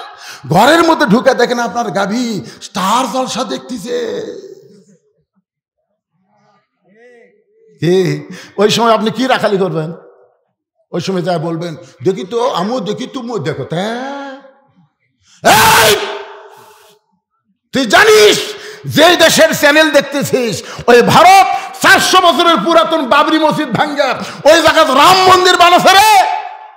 ভারতের মন্দির বানানোর বহু জায়গা আছে, কিন্তু সেই জায়গা না বানায় মসজিদ ভাঙ্গে ওই জায়গাতে রাম মন্দির বানাচ্ছে, আর সেই ভারতের চ্যানেল দেখিস। তুই কি মুসলমানের বউ না? বউ স্বামীর পাও ধরে বলে ওরা যে আমাকে মসজিদ ভাঙ্গিছে, এ কথা আগে কবেন না, আজ থেকে তৌবা করলাম, যে বাংলা স্টার জলসা দেখবো না। ফেরেশতা থেকে আল্লাহ খবর কি বলে, স্বামী স্ত্রী দুটাই জান্নাতি। আপনি জোহর নামাজ পড়তে গেলেন, যাওয়ার সময় আপনার ছেলের কোনো খবর করলেন না, কিন্তু ভাত খাওয়ার সময় আপনি ডাকতেছেন, বাবু বাবু আসো ভাত খাই। ফেরেশতা কয় আল্লাহ এই কত বড় শয়তান, একলা একলা নামাজ পড়লো, বেটাক ডাকলো না, আর ভাত খাওয়ার সময় ডাকতেছে কি? ওই সময় ছেলে আসলে আপনি মাথায় হাত দিয়ে বলবেন, বাবু 7 বছর থেকে নামাজের তালিম দেওয়া, 10 বছর থেকে জোর করে নামাজ ধরানো, এই তুই নামাজ পড়িস না কেন? তোর কারণে আমি জাহান্নামে যাব। এমন ভাবে খাওয়ার আগেই সাইজ করা, যখন সকালে ফুল প্যান্ট পরে বের হয়ে, থাম, কি এটা কি পড়ছো, এটা কি রে এত টাইট করে? বাড়িতে কখন আসবে? সন্ধ্যার সময়। তো সন্ধ্যার সময় বাড়িতে আসবে, সকালে ফুল প্যান্ট পরে যাচ্ছিস, পেশাব করবো না? তোকে আব্বা কিভাবে করবো রে শয়তান, এটা পরে তো বসা যাবে না, কিভাবে করবো? তুই মুসলমানের বাচ্চা কুত্তের মতন খাড়া হয়ে পেশাব করবো? তুই জানিস ওই ব্যক্তির কবরে সবচাইতে বেশি আযাব হবে যে পেশাব থেকে পবিত্র হয় না। আমার বেটা হয়ে ঢিলা ঢালা পায়জামার মতন ফুল প্যান্ট পরবি। মুসলমানের বাচ্চা টাকনুর উপরে থাকবে, নাভির উপরে থাকবে। এরকম রাখালি করার দরকার আছে না নাই? রাখালি করবেন ছেলের উপরে। ফজরের সময় ছেলের ঘুম পাড়তে দিবেন না, 3টা পর্যন্ত মিছির খেলা দেখবে, আর ফজরের সময় কুত্তার আমল করবে। এইটা বাবা হয়ে সহ্য করা যাবে না। ধরে বলেন কথা ঠিক কি না? আপনার বাড়িতে 17 বছর একটা বকনা আছে। বকনা মানে কি? মেয়ে।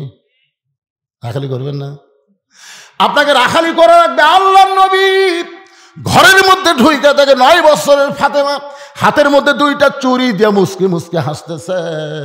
নবী আর ঘরের মধ্যে থাকলেন না, ঘর থেকে বাইরে গেলেন। ফাতেমা চমকে গেল, যেই বাবা ঘরের মধ্যে ঢুকে আমাকে মা মা বলে আদর করে, সেই বাবা ঘর থেকে কেন বাইরে যায়? বারান্দায় গিয়ে তাকায় দেখে নবীর চোখ দিয়ে দর দর করে পানি পড়তেছে। ফাতেমা বলে, বাবা কি দুঃখ আপনার মনে, এমন করে কেন কাঁদতেছেন? রাসূল বলে, ফাতেমা যে দুনিয়াতে সাজবে মা, আল্লাহ তার আখিরাতের সাজ কমায় দিবে। বলার সঙ্গে সঙ্গে ফাতেমা হাতের 2টা চুরি খুলে মাটির ফাইলা দেয়। নবী দৌড়ে গিয়ে চুরি 2টা করে জামার পকেটের মধ্যে ঢুকায়। ফাতেমা বলে, বাবা যেই চুরি হাতে দেওয়ার কারণে আপনি ঘরে থাকলেন না, বারান্দায় কাঁদলেন, সেই চুরি ফাইলা দিলাম, কেন পকেটের মধ্যে ঢুকালেন? রাসূল বলে, ফাতেমা আয় আয়, তুই আমার কাছে আয়।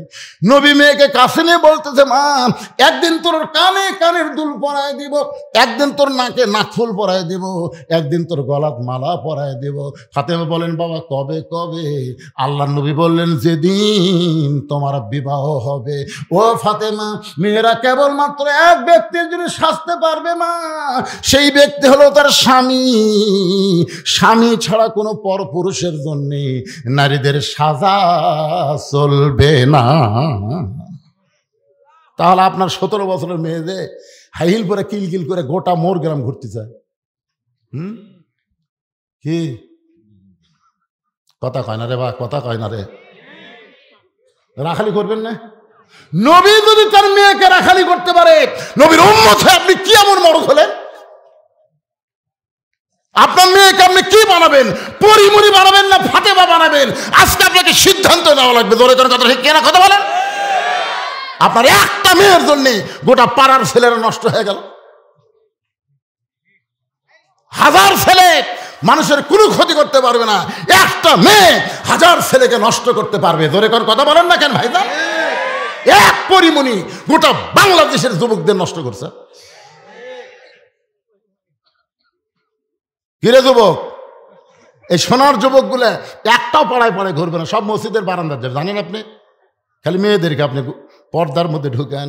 আল্লাহ কোরআনে বললেন, অকরনা ফি বুয়ুতিকুন্না ওয়ালা তাবাররুজনা তাবাররুজাল জাহিলিয়াতিল উলা। গভীর রাত্রে স্বামীকে বুকের মধ্যে নিয়ে ফাতেমা কাঁদতেছে। আমার মায়েরা যারা পর্দার অন্তরালে একটু মনোযোগ দিয়ে শোনেন। হযরত আলী চমকে বলে, ফাতেমা কান্দার কারণ কি? বলে, আল্লাহ আমার দোয়া কবুল করেছে। আলী বলে, ফাতেমা দোয়া কবুল হলে কান্দো কেন? বলে, কি দোয়া কবুল করছে আপনি কি শুনবেন না? আজকে গভীর রাত্রে আল্লাহ আমার মৃত্যু দিবে। যেই বলছে গভীর রাত্রে মৃত্যু হবে, সঙ্গে সঙ্গে হঠাৎ আলী ঘরের মধ্যে পড়ে গেলেন। ফাতেমা মুস্কি মুস্কি হেসে স্বামীর মাথাটা উড়াতে নিয়ে কপালে একটা চুমু দিয়ে বলে, স্বামী গো, এমন করে আপনি কাঁদবেন না, কারণ দুনিয়া থাকার জায়গা না, আসলে যাইতে হবে। যতই সুন্দর বাড়ি করেন, যতই সুন্দর করে প্রসাদ নির্মাণ করেন, কিন্তু যেদিন ডাক পড়িবে কবর মাঝে যাইতে, জোগাড় কিছু করছো বন্ধু তার মাঝে বিছাইতে, থাকতে পারবেন নাকি? ফাতেমা বলতেছেন দুনিয়া থাকার জায়গায় আসলে যাইতে হবে, আমি মরে যাব। এইটা শোনার পরে এমন করে আপনি কেন কাঁদেন? ওগো স্বামী, আমি মরার পরে আমার 3টা চাওয়া আপনি পুরা করবেন। আলী কান্দের বলে, ফাতেমা দুনিয়ার জীবনে গরিব ছিলাম বলে। এই মুরব্বী আবার কি শুরু করলো? এটা কি রে মুরব্বী? না না না, দরকার নেই। এত মধ্যে বসেছে, কত এত মাঝখানে ওনাকে বসতে দিচ্ছেন। এরকম মুরব্বীগুলো যদি মাঝে মধ্যে ওঠে তো কান্ত সারা না, ওনাকে হয়তো হাজত বোঝেন না। হ্যাঁ ঠিক আছে, একটা কাজে এই সময় কেউ ওঠে নাকি? খুব বিপদে আছে। শোনেন ভাইজান, শোনেন একটা কথা বলি, আপনারা রাত 9টার সময় যখন ঘুমাতে যান, আপনারা কি পেশাব সহকারে বিছনাত যান না পেশাব থুয়া যান? বাহিরে থুয়া যান না? বাথরুমে পেশাব টেশাব করে, যে পেশাবের কারণে আমার আরামের ঘুমটা যেন নষ্ট না হয়, এই জন্য একেবারে যেভাবে করা দরকার করিয়া তারপরে বিছনাত ঘুমাতে যান। আপনি ঘুমের দাম বুঝলেন ভাই, কিন্তু আল্লাহর কোরআনের দাম বুঝলেন না। ঘুমের আগে যেমন পেশাব করে আপনি ঘুমাতে গেলেন, ওয়াজ শোনার আগেও আপনাদেরকে পেশাব করে সাইজ হয়ে আসা বসা দরকার। জোরে কোন কথা ঠিক কিনা? না সবাই সাইজে আছেন, ওই একটা মুরব্বী এখন কি করবেন? কম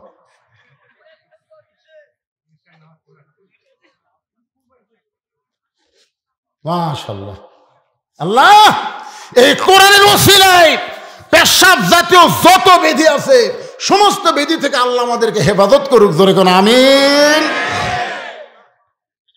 আর কিছু সময় থাকা যাবে না? যাবে না ভাইজান? কেবল মায়েকের ওয়াজ করতেছি, ওরা আমার মন খারাপ করবে, হুজুর তো আমাকে ওয়াজই করলো না।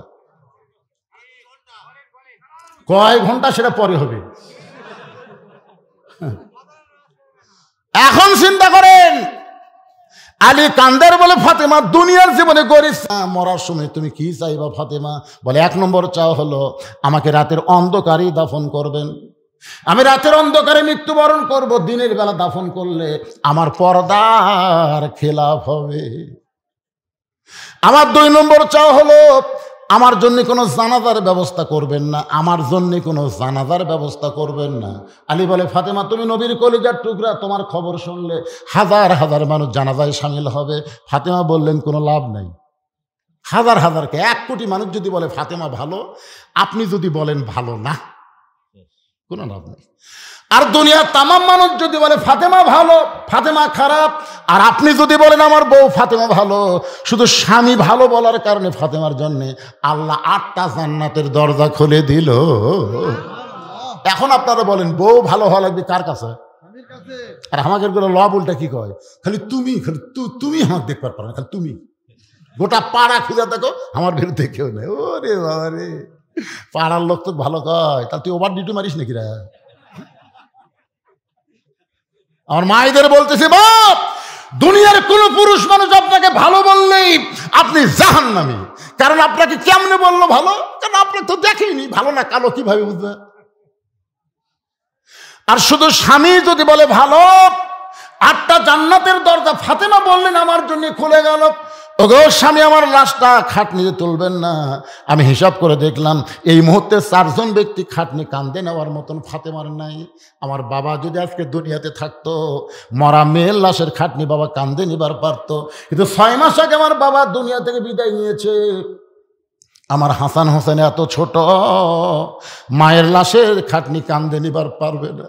আমি দেখলাম শুধু আপনি আমার লাশটা কান্দে করে নিয়া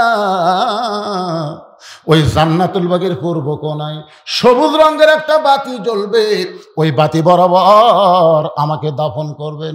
আমার কবর খুঁড়তে যদি আপনার কষ্ট হয়, আপনার একান্ত বন্ধু কেউ যদি থাকে দুনিয়ায়, তার একটু বলে দেবেন সে যেন আমার কবরটা খনন করে দেয়। আবু যর গিফারের কাছে হযরত আলী কবর খনন যখন হয়ে যাচ্ছে, এমন সময় কবরের মধ্য থেকে এমন একটা ভয় আবু যর গিফারির কানের মধ্যে আর কবরস্থানে থাকতে পারলেন না।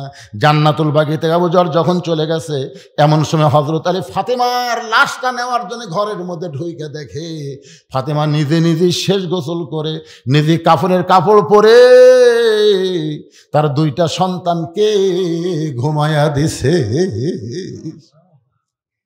কান্দে করে নিয়ে ওই জান্নাতুল বাগির পূর্ব কোণায় সবুজ রঙের বাতির নিচে ওই ফাতেমাকে দাফন করার পরে হযরত আলী বলতেছে, আল্লাহ এখনই বাড়ি যাওয়ার পরে আমার হাসান হোসেন চেতন পাবে, আর চেতন পায় যদি বলে বাবা মা কোথায়, যেই মা রাত্রেবেলা আমাদের ঘুমাই দিল সেই মা কোথায় গেল। আমি যদি বলি তোমাদের মা মারা গেছে, তাহলে আমার দুইটা সন্তান বলবে আল্লাহ ভালো না, 6 মাস আগে নানাক নিল আর 6 মাস পরে আমার মা চলে গেল। কারণ 6 মাস আগে নবী দুনিয়া থেকে বিদায় নেওয়ার পর হাসান হোসেনের চোখের পানি এক মুহূর্তের জন্য বন্ধ হয় নাই। গোটা মদিনা খোঁজে আর বলে, নানা গো আমাদের ফাঁকি দিয়ে তুমি কোথায় লুকাইলা। আবু বকর বলেছে, রে নবীর সাহাবীরা, হাসান হোসেন যতদিন নানা নানা বলে কানবে ততদিন খবরদার রওজার খবর দিও না। ওরা দুই ভাই নবীর রওজার পাশে এসে যদি নানা নানা বলে চিৎকার করে, আমি আবু বকর বলতেছি নবীর ঘুম ভেঙ্গে যাবে। কারণ আমাদের নবী মরে নাই রে, আমাদের নবী মরে নাই, আমাদের নবী রওজার মধ্যে ঘুমায় আছে। ইসলামের আলো জ্বলায়া দিয়া নবী ঘুমায়া আসেন সোনার মদিনায়। এই গজলটা গাইলে গুনাহ হবে না? কি করবেন, মরে আসে? তাহলে সবাই জবান খুলে বলেন, ইসলামের পতাকা উড়ায়া দিয়া নবী শুইয়া আসেন সোনার মদিনায়। আল্লাহ এখনই যখন বাড়ি যাব, হাসান হোসেন যদি বলে আমাদের মা কোথায়, আমি যদি বলি তোমাদের মা মরে গেছে, ওরা দুই ভাই বলবে মার কবরটা কোন জায়গায়। আমি যদি কবর দেখায় দেই, দুই ভাই কানতে কানতে সকাল হবে, গোপনে রাত্রেবেলা কবর দিয়ে কি লাভ হলো? মদিনার মানুষেরা তো জানতে পারবে হাসান হোসেন কানতেছে, ওইটাই হলো ফাতেমার কবর। আল্লাহ গো, এখন আমি আলী কি করব? আল্লাহ আমি আলী কি করব? এমন সময় সবুজ রঙের বাতি নিভে যায়, কিছুক্ষণ পরে একটু আলো তো দেখতে পায়, একটাও নতুন কবর নাই, সব পুরাতন কবর। এখনই ফাতেমারে কবর দিলাম, সেই নতুন কবরটা গেল কোন জায়গায়? হয় তাহলে কবরের মধ্যে ফাতেমার কবর কোথায়? ফাতেমার কবর কোথায় গেল? এখনই নিজের হাতে কবর দিলাম, সেই কবরটা কোথায় গেল? ডাক দে বলে, আলী রে, ফাতেমা পর্দানিশি, আমি আল্লাহ জহুরা ডিগ্রি দিয়া ফাতেমার কবরটাকে কিয়ামত পর্যন্ত পর্দা করে দিয়েছি। সাইদাতুন নিসায়ে আহলেল জান্নাহ ফাতেমাতুজ জোহরা। মারা শোনেন, ফাতেমার সিগনেচার ছাড়া একটা মেয়েও জান্নাতে যাবার পারবেন না। এটা হাসিনা নামা, এটা জান্নাতি নারীদের নেত্রী হলো ফাতেমা। জোরে কোন কথা বলেন? প্রতিদিন জুম্মার দিনে সানি খুদ্া শোনেন না আপনারা? ইমাম সাহেব বলে না, সাইদাতুন নিসায়ে আহলেল জান্নাহ ফাতেমাতুজ জোহরা। মায়েরা পর্দার মধ্যে থাকেন মা। ফাতেমার সাথে জান্নাতে যাবার গেলে এর চাই তার ওয়াজ নাই। আলহামদুলিল্লাহ, যা হচ্ছে হয়েছে। এখন ফিরে আসি আমরা কোন জায়গায়, মনে আছে আপনাদের?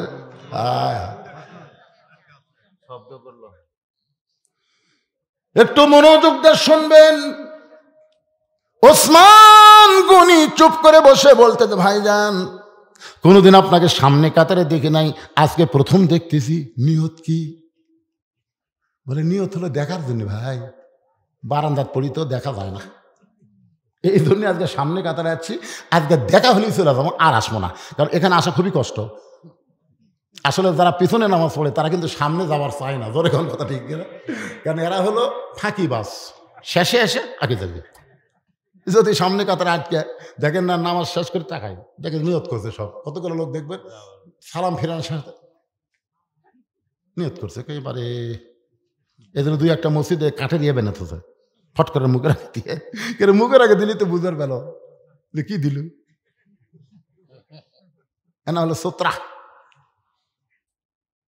যারা বারান্দায় নামাজ পড়ে এরা সামনে কাতারে যাওয়ার চায় না। রাখাল বলতেছে আজকে দেখা হলে চলে যাবো, আর আমি আসবো না, কারণ বারান্দার মধ্যে মজা আছে।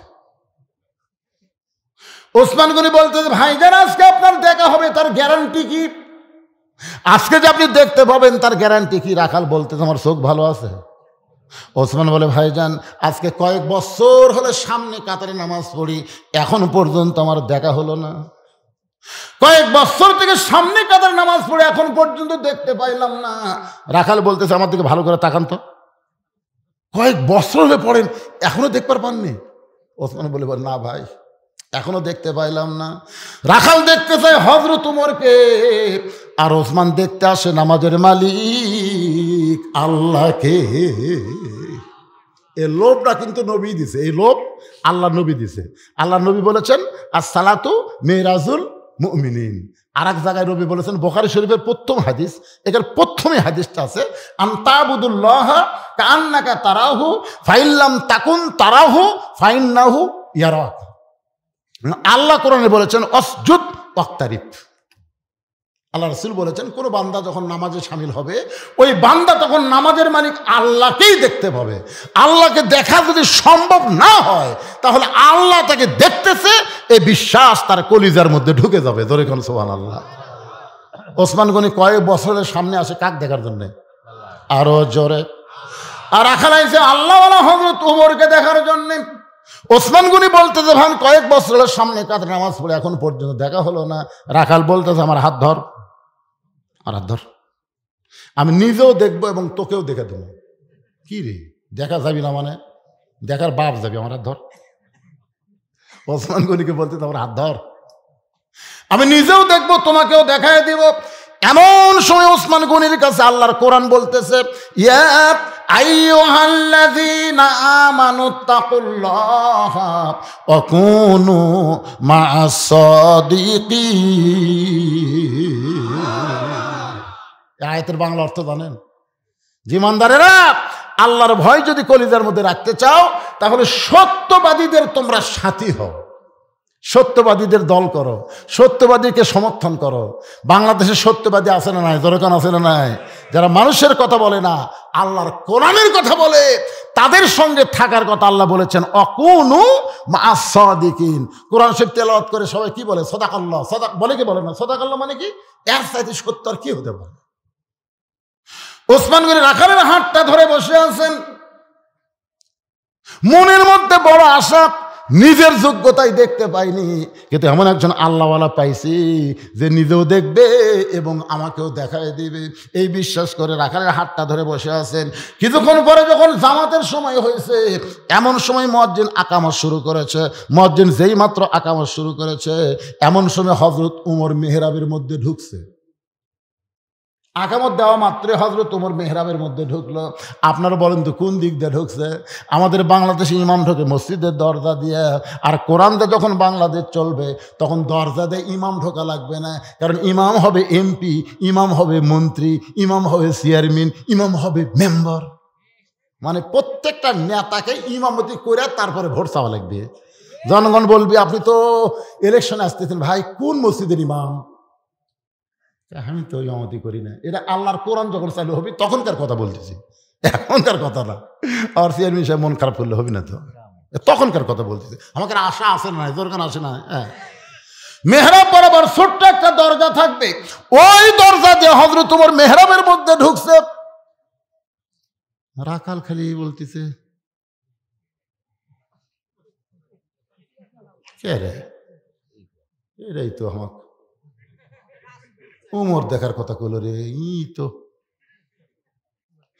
যেই মাত্র রাখাল মুয়াজ্জিন বলেছে কদ কামাতিস সালাহ, কদ কামাতিস সালাহ, সঙ্গে সঙ্গে রাখাল আল্লাহু আকবার। ওসমান গনি রাখালের হাত ছাড়া দিয়ে বলতেছে, কে রে ভাই, কি হলো? ইমাম সাহেব ভুল করলে মানুষ লোকমা দেয়, এখন আকামতই শেষ হয় নাই আর তুমি আল্লাহু আকবার লোকমা দিলে। রাখাল বলে, এই জন্যই তো তুই কানা, এই জন্যই দেখতে পারে, সে দেখতে পারিস না। আমি কি জন্য লোকমা দিলাম মিয়া, তুই জানিস না? তৃতীয় কাতারে একজন সাহাবী ছিল, দৌড়েছে রাখালের হাতটা হেঁচকা টান দিয়ে বলে, পাগল, প্রথম তোকে দেখে আমার সন্দেহ হয়েছে। এই পাগল, এতক্ষণ হাত ধরে যেই মানুষটা তোর সঙ্গে ছিল, ওই মহামানবকে তুই চিনিস? রাখাল বলতে, আমি ভিতরের কাউরে চিনি না, আমি বারান্দাত নামাজ পড়ি, ভিতরে কাউরে তো আমি চিনি না। সাহি বলে পাগল রে, তুই ধরে কানা কানা বলে তিরস্কার করতেছিস, ওই মানুষটা হলো আল্লাহর নবীর ডবল জামাই ওসমান গনি। নবীর ডবল জামাই কি গনি? ওসমান গনি। গনি মানে ধনী। কোরআনে আল্লাহ বলেছে আল্লাহ গানিয়ুন ও আনতুমুল ফুকারা। রাসূল বলেছেন ইল্লা ওসমানও গানিয়ুন। নবী একদিন বললেন ওসমান, আল্লাহ তোমাকে কত সম্পদ দিছে, তুমি কি তার হিসাব জানো? ওসমান বলি ইয়া রাসূলুল্লাহ, একটা হিসাব আমার কাছে আছে, সেটা হলো আমার যত সম্পদ আছে সমস্ত সম্পদ যে গুদামে রাখি, ওই গুদামে তালা দিয়ে চাবি টানতে একটা উট হিমশিম খায়। আমার কথা কি বুঝতে পারছেন? তো সুবহানাল্লাহ করলেন না কেন? মানে তালা দিয়ে, তালার যে চাবি, এই চাবি টানতে একটা উট হিমশিম খায়। তালা দেওয়ার পরে চাবি টানতে উট কখনো ক্লান্ত হয়ে পড়ে যায়। আল্লাহ রাসূল বলেন ওসমান, এত সম্পদ আল্লাহ তোমাকে দিছে, যদি আল্লাহ ফেরত চায়, যদি আল্লাহ এই সম্পদগুলো ফেরত চায়, তুমি কি করবে?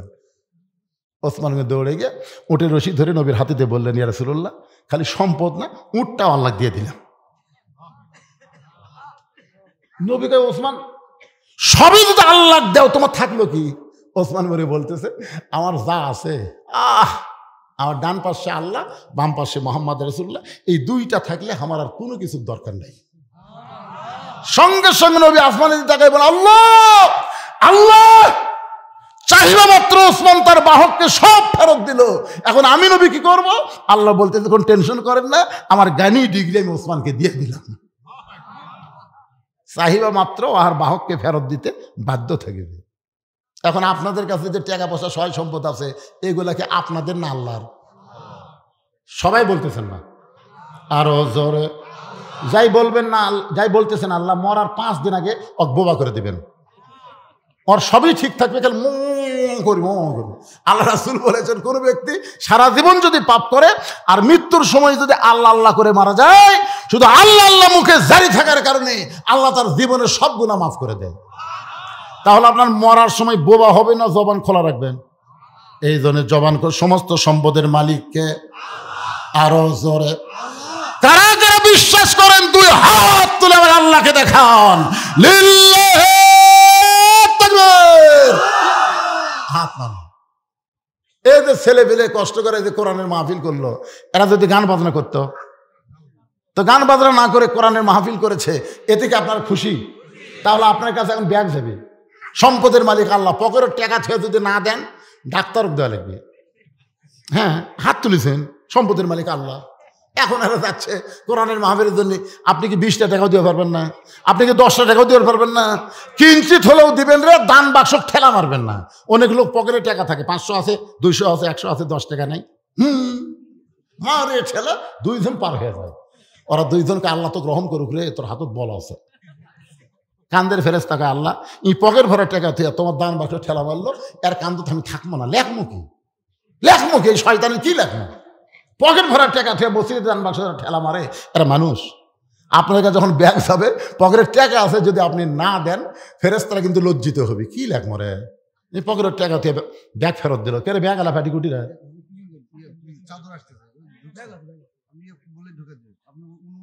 অনুমতি দেওয়া এত কোয়া লাগে নাকি? ইশারাতে কাম হয়।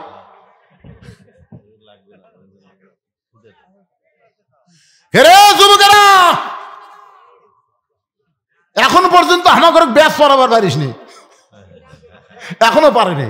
ব্যাস কিনে না থোসে, হক পড়াবি, ভাইক পড়াবি, ই ভাইক পড়াবি, কিন্তু যার কাছে ব্যাস তো ওই হেরে গেছে। আরে পাগলা, ব্যাস না পড়াস না পড়া, ব্যাগলে নাম তো তোরা নামিছে, ব্যাগ আলাদা খুঁটি রে। এ আপনার পকেটে হাত দেন, ওরা ব্যাগলা বাড়াচ্ছে, আপনার পকেটে হাত দেন, দেন পকেটের হাত। কিসের ওয়াজ বাদ? ওয়াজ বাদ দেওয়ার কোন গল্প হচ্ছে এটি?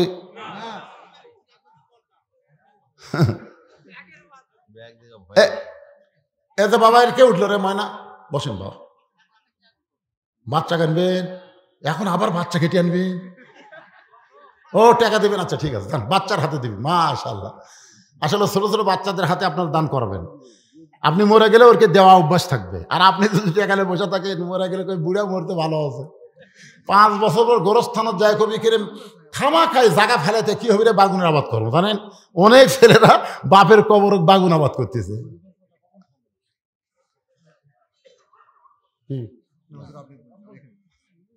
তোমরা আদায় করবা না? কুটি করতেছে দেখা যাচ্ছে না তো। আচ্ছা এই দিক থেকে আরেকজন নাম লিখিয়ে হয়।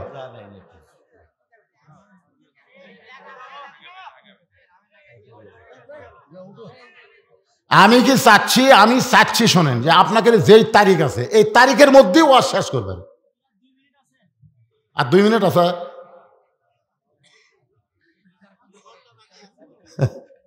ওয়াজ বাকি আছে, বাকি ওয়াজতে যাবো না, কারণ আগামীকাল পর্যন্ত আমার কোনো গ্যারান্টি নাই। তো থুয়া যাবো কেন ভাইজান?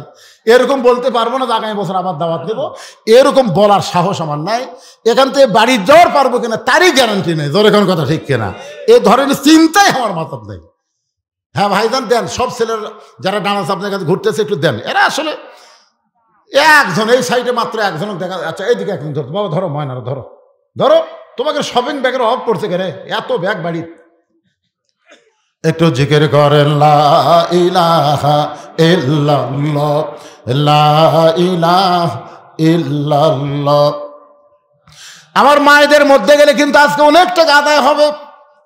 আমি মা ফাতেমার ওয়াজ করেছি, মেয়েদের মন গলে গেছে। মায়েদের মধ্যে গেলে মায়েরাও দিবে। এখন ওদের মধ্যে এখানে আদায় করার লোক নাই, ওটি কি আছে?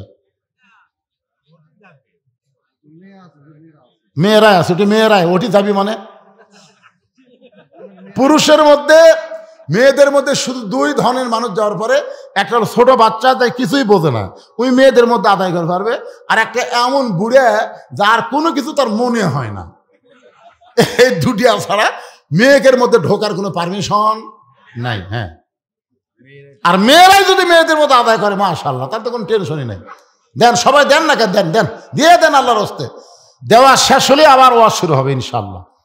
সাইড দেওয়ার রাস্তা নিয়েন না, বসেন, সবাই বসেন, একটু মহব্বতে জিকির করেন লা ইলাহা ইল্লাল্লাহ, লা ইলাহা ইল্লাল্লাহ, লা ইলাহা ইল্লাল্লাহ, লা ইলাহা ইল্লাল্লাহ, লা ইলাহা ইল্লাল্লাহ, লা ইলাহা ইল্লাল্লাহ, লা ইলাহা, লা ইলাহা ইল্লাল্লাহ মুহাম্মাদুর রাসূলুল্লাহ সাল্লাল্লাহু আলাইহি সাল্লাম।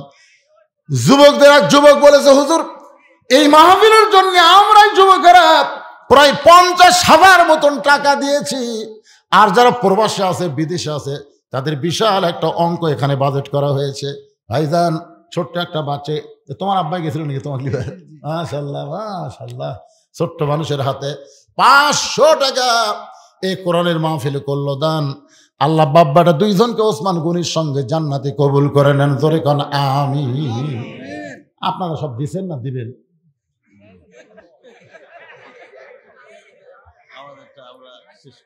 ইনশাআল্লাহ। না না না, সম্মানী মানুষকে কোনো কিছু চাওয়া মানে অসম্মান করা। দান হচ্ছে অন্তর থেকে ভাই, দান এটা চাঁদা না, দেওয়া লাগবে রে ফুটেস, ওটি কিন্তু টাকা ঠিকই দেয়, দেয় না ভাই? দান না দিলে বিপদ আছে ভাই। সবচাইতে বড় বিপদ হলো আল বাখিলু লা ইয়াদখুলুল জান্নাহ।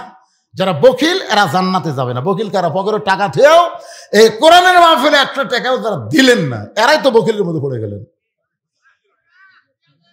হ্যাঁ, আরে পাগলা, আমাকে তোমাকে মধ্যে সামিল করবে চাচ্ছা? তাহলে আমাকে দাওয়াত দিবার যাও, তোমরা আমাকে দাওয়াত দিবার যাও বাবা। বদর রশিদ এক সময় সামান্য একটা কাপড়ের দোকানদার ছিল, এখন 250 শতক জায়গার উপর মসজিদ, মাদ্রাসা, এতিমখানা নির্মাণ করলো। এই বছর আবার আল্লামা সাইদি হুজুরের নামে একটা কনফারেন্স হল নির্মাণ করা হয়েছে। এই সম্পূর্ণ টাকা হলো ওয়াজের পর আপনারা যে টাকা দেন সেই টাকা। পৃথিবীর কারো কাছ থেকে 1 টাকাও দান সাদকা নেওয়া হয় না, 1টা টাকাও। সম্পূর্ণ টাকা হলে ওয়াজ করার টাকা। চিন্তা করছেন? 17 বছর আমার ওয়াজের 17 বছর আপনারা আমাকে ফাঁকি দিয়েছেন। এই ফাঁকি বাংলার কোনো বক্তা পড়েনি। উপরে 100 টাকা, ভিতরে খালি 10 টাকা। এটা মোটা করে হাতের মধ্যে দিছে, হুজুর গোনা জায়েজ নেই, পকেটে থোছেন। বাড়ির যা দেখে 550 টাকা। কি ফাঁকি দেননি? দেননি? বহু ফাঁকি দিয়েছেন। 2007 সালে আমার সঙ্গেকার সেক্রেটারি যখন অ্যাক্সিডেন্ট হয়ে মারা গেল, সেদিন আমারও মরার কথা, আমি ছিলাম সামনে, ও পিছনে, ওই মারা গেল, আমি হাসপাতালে গেলাম, আল্লাহ আমাকে বাঁচালো। সেই দিন বললাম, আল্লাহ আমি যদি আজকে মরে যেতাম তাহলে আমিও ফুরে যেতাম। তখন তো ইউটিউব ফেসবুক ছিল না। এখন মরে গেল 2-4 বছর, 5-10 বছর আমার ওয়াজ আপনারা পাবেন, তোর এখন কথা ঠিক কিনা? কিন্তু ওই সময় মরলে তো কিছুই নাই, ইউটিউব নাই, ফেসবুক নাই, ওয়াজ খালি মুখে মুখে শোনে, কোনো রেকর্ড নেই। আল্লাহর কাছে বললাম, আল্লাহ আজ থেকে নিয়ত করলাম, ওয়াজ করে যত টাকা কামাই হবে টাকা দিয়ে মসজিদ, মাদ্রাসা, এতিমখানা নির্মাণ করব। প্রথম 12 শতক জায়গার থেকে এখন 250 শতক জায়গা হচ্ছে, কোটি কোটি টাকা খরচ করে মসজিদ, মাদ্রাসা, এতিমখানা নির্মাণ করা হলো। এই টাকা কি আমার বাপের টাকা? এটা আপনাকেরই টাকা। তা আপনাদের টাকা যদি আগামীকাল আমার 2 তারিখ বেতন দেওয়ার দিন, আগামীকালই বেতন দেওয়ার দিন, আমার বাবুজিটা শুরু করে কারি সাহেব, হাফিজ সাহেব, মুফতি সাহেব, মৌলানা সাহেব, সবগুলো সাহেবকে আগামীকাল বেতন দেওয়া লাগবে। এই বেতন আজকে আপনাদের টাকা দেবেন, সেই টাকা দেবো। তা আমার দান করা হচ্ছে না পাগলা? এতগুলো এতিমকে লালন পালন করতেছি, আমার ছেলে নাই, কিন্তু ওখানে যায় দেখেন আব্বা বলার লোকও কম নাই। আবার এটি আপনারা হাতে টাকা চাচ্ছেন কেবারে, কি আবার বিপদ। লিল্লাহি তাকবীর। আল্লাহর বান্দারা একটু মনোযোগ দেবেন। সাহেব বলতেছে, পাগল, যেই লোকটা তোর হাত ধরে এতক্ষণ দাঁড়িয়েছিল ওই মানুষটা হলো একজন মহামানব, নবীর ডবল জামাই ওসমান গনি। এইটা শোনার পরে, এইটা শোনার সাথে সাথে রাখাল ছোট বাচ্চার মতন হাউমাউ করে কাঁদতেছে। এই জন্যই বারান্দার নামাজ পড়ি, এই জন্যই ভিতরে ঢোকার সাহস পাই না। নবীর দামি দামি সাহাবের মধ্যে আমি একটা রাখাল কেমনে ঢুকবো? কিন্তু ওই পথিক আমার সর্বনাশ করছে। ওটা ওটা ওই আমারে কলো, উমরকে যদি দেখতে চাও সামনে কাতারে নামাজ পড়ো। আমার সারা জীবনের সাধনা হযরত ওমরকে আমি এক নজর দেখতে চাই। শুধু হযরত ওমরকে দেখতে এসে আমি যদি মেহরাবের মধ্যে পথিককে দেখতে পাই, তাহলে তোমরাই বলো লোকমা দেওয়া ছাড়া তোমার উপায় নাই। আমি আল্লাহু আকবার লোকমা দিয়া ওই পথিককে মেহরাব থেকে সরায় দিব। ওই জায়গায় হযরত ওমরকে আমি এক নজর দেখতে চাই। হাজার হাজার সাহাবীরা কাঁদতেছে। মসজিদের সমস্ত সাহাবীরা যখন কান্দে, রাখাল চিল্লায় বলে, আল্লাহ, বারান্দায় নামাজ পড়া ভালো, এই ভিতরে কান্দা কান্দি কেন শুরু হয়ে গেল? ওসমান বলে, রাখাল ভাই, ভিতরে কান্দার কারণ হলো তুমি যারা পথিক পথিক বলতেছো তিনি হলেন হযরত ওমর। গাছের গোড়া কাটলে গাছটা যেমন ঠাস করে পড়ে যায়, রাখাল মেহরাবের মধ্যে তেমনি পড়ে কাটা মুরগির মতন ছটফট করতেছে। কাটা মুরগির মতন ছটফট করে বলে, আমিরুল মুমিনিন, আমি আপনাকে তওবা পড়াইছি, আমি আপনাকে মুনাফিক কইছি, আমি আপনাকে ভণ্ড কইছি, অধম রাখালকে আপনি কিছুই বললেন না। ইয়া আমিরুল মুমিনিন, যাকে সারা জীবনের সাধনে একটা নজর দেখব, আর তাকে আমি তওবা পড়ালাম, তাকে আমি মুনাফিক কইলাম, তাকে আমি ভণ্ড কইলাম। সঙ্গে সঙ্গে হযরত ওমর ওই পড়ে যাওয়া রাখালকে এক টানে বুকের মধ্যে চাইপা ধরে রাখালের কপালে একটা চুমা খায়। সাহাবীরা বলে, আমিরুল মুমিনিন, যে লোকটা বলতেছে আপনাকে তওবা পড়াইছে, আপনাকে মুনাফিক কইছে, ভণ্ড কইছে, আপনি তারে শাস্তি না দিয়া বুকের মধ্যে নিয়ে কপালে চুমা খান। ওমর বলে, সাহাবীরা রে, রাখালের এত কিছু হজম করার পিছনে কারণ হলো আমি রাখালকে দেখি নাই, রাখালের ভিতর আমার আল্লাহর কোরআন আমি দেখতে পাই। আত্তাকুল্লাহ হাক্কা তুকাতিহি ওয়ালা তামুতুন্না ইল্লা ওয়া আনতুম মুসলিমুন। মুসলমান হয়ে যদি মরতে চাই তাহলে শুধু কোরআনের ওয়াজ শুনলে হবে না, এই কোরআনটা বাস্তব জীবনে আমাদের গ্রহণ করা লাগবে। জোরে কোন ঠিক কিনা? মানুষের আইন দিয়ে নয়, আল্লাহর আইন দিয়ে আমাদের বাংলাদেশের সমাজ যেন তৈরি হয়। সকলে বলে আল্লাহুম্মা আমিন। ওয়াজ বক্তা করবি অনেক সময় ফজরের নামাজের গ্যারান্টি না দিলে। এই জন্যে আল্লাহ রাসূল বলেছেন এশার নামাজের পরে কোনো গাল গল্প হবে না। আপনারা বিশ্বাস করেন, আমি মাগরিব থেকে যেখানে মাহফিল করলাম এর চাইতে 10 গুণ লোক বেশি এখানে মিডিয়ার আছে। তোমার গেছিল না? এদেরকে শোনা দেখবেন, সবসময় লোক বেশি হয় কখন? জোহর থেকে আসর, দিনের বেলা। আর এখন হচ্ছে মাগরিব থেকে এশা পর্যন্ত, এই সময় লোক বেশি হয়। কারণ জানে সারা জীবনের ওয়াজ, একক তো ফজরের নামাজ যদি মিস হয়, ওয়াজ দেখ কোনো কাম হবে না। জোরে কোন কথা ঠিক কিনা? এই জন্য ভাইজান, এই জন্য আপনার বলবেন না যে এত রাত পর্যন্ত কি জন্যে? যেটা শুনবার চাচ্ছিলেন, যেটা আল্লাহ জবান দিয়ে বের করেছে, এর উপরে বক্তা শ্রোতা সবাইকে আমল করা তৌফিক যেন আল্লাহ দেয়। সকলে বলে আমিন। আস্তাগফিরুল্লাহ রব্বি মিন কুল্লি জামবি ওয়া আতুবু ইলাইহি লা হাওলা ওয়ালা কুওয়াতা ইল্লা বিল্লাহিল আলিয়্যিল আযীম। আল্লাহুম্মা আমিন। আল্লাহুম্মা আনতাস সালাম ওয়া মিনকাস সালাম তাবারাকতা ইয়া যাল জালালি ওয়াল ইকরাম। আয় আল্লাহ তাআলা, মাগরিবের নামাজের পর থেকে রাত প্রায় 12:15 বাজতেছে, এই দীর্ঘ সময় পর্যন্ত তোমার পাগল বান্দা বান্দিরা আরবের বাড়ি ঘুমকে বাদ দিয়া, ল্যাপতোষকের মহাব্বত কলিজা থেকে বের করে দিয়া, সাধারণ মাটির উপরে বসে তোমার কোরআন নবীর হাদিস থেকে আলোচনা শুনেছে। আল্লাহ, আজকের এই মাহফিল আমাদের সকলের হেদায়েতের জন্যে, নাজাতের জন্যে, জান্নাতের জন্যে কবুল করো। যেই যুবকেরা কষ্ট করে মেহনত করে সারা বছর ধরে টাকা পয়সা জমায় জমায়া আজকের জান্নাতের বাগান লাগায় দিছে, এই যুবকদের জন্য আমরা প্রাণ খুলে দোয়া করি। আল্লাহ, এই যুবকগুলোকে 5 ওয়াক্ত নামাজি হিসাবে আল্লাহ তুমি কবুল করে নাও। আল্লাহ, এই যুবকদের কামায় বরকত দিও। এই যুবকদের মধ্যে যারা চাকরি বাকরি করে আল্লাহ বরকত দিও। ব্যবসা বাণিজ্য যদি করে বরকত দিও। খেতে খামারে যদি থাকে বরকত দিও। যদি এমন হয় মানুষের বাড়িতে আল্লাহ শ্রম বিক্রি করে খায়, তাদের শরীরটাকে তুমি সুস্থ রেখো। আল্লাহ, এই যুবকদের মধ্যে প্রবাসে অনেকে আছে। আল্লাহ, প্রবাস থেকে আজকের মাহফিলের জন্য অনেকগুলো টাকা পয়সা পাঠিয়ে দিচ্ছে। আল্লাহ, যেখানেই থাক আল্লাহ তুমি তাদের ভালো রেখো। প্রবাস জীবন যে কত কষ্টের জীবন, বাপ মা সব কিছু বাদ দেওয়া বাহিরে আছে। আল্লাহ, এই প্রবাসী ভাইদেরকে আল্লাহ তুমি পুরাপুরি নিরাপত্তা দিয়ে দিও। আয় আল্লাহ তাআলা, তোমার যে বান্দারা আজকে কষ্ট করে মেহনত করে এত সময় পর্যন্ত জান্নাতের বাগান থেকে আমার সঙ্গে হাত তুলে আমিন আমিন করতেছে, আল্লাহ, আমাদের মধ্যে যাদের মা এই দুনিয়া থেকে চলে গেছে, ছোট্ট একটা শব্দ হলো মা। এই মায়ের যে কি দাম, যাদের মা নাই তারা বুঝতেছে। মা যাদের নাই দুনিয়াতে তাদের কিছুই নাই বাবা। আল্লাহ, আমি সহ আমরা যারা মা হারে এতিম হয়ে গেছি, আল্লাহ মেহেরবানি করে মায়ের কবরটাকে জান্নাতের টুকরা বানায় দাও। বাবার বাড়ি ঘর সবই আছে, আমরা যারা বাবা হারে এতিম হয়ে তোমার মেহেরবানি করে বাবার কবরটাকে জান্নাতের টুকরা বানায় দাও।